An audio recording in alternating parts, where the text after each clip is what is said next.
കൈ പുറത്ത് തന്നെ നിൽക്കും. പുറത്ത് അത് അടിച്ചു കഴിഞ്ഞാൽ അങ്ങനെ തന്നെ നിൽക്കും. തൊട്ട് കഴിഞ്ഞാൽ മെല്ലനെ തൊട്ട് കഴിഞ്ഞാൽ അരിഞ്ഞങ്ങ് പോകും. കാണിച്ചു തരാം ഗൈസ്.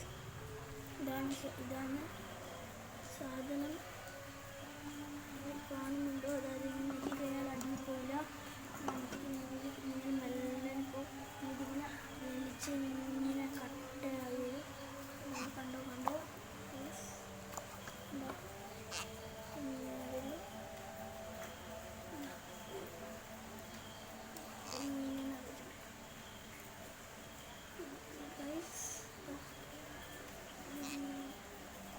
ഇതുണ്ടാക്കാൻ പറഞ്ഞാൽ വേണ്ട കോൺഫ്ലവറും കുറച്ച് വെള്ളവും മതി. വെള്ളം അധികം കൂടിക്കഴിഞ്ഞാൽ കുറേ കോൺഫ്ലവർ വേണ്ടി വരും. കുറച്ച് വെള്ളം ഒഴിച്ചിട്ട് കുറച്ച് ഒരു 1 കപ്പ് വെള്ളം എടുക്കുന്നുണ്ടെങ്കിൽ 10 സ്പൂണെങ്കിലും വേണ്ടി വരും. ഓക്കെ ഗൈസ്, അടുത്ത വീഡിയോയുമായി നമുക്ക് പിന്നെ കാണാം.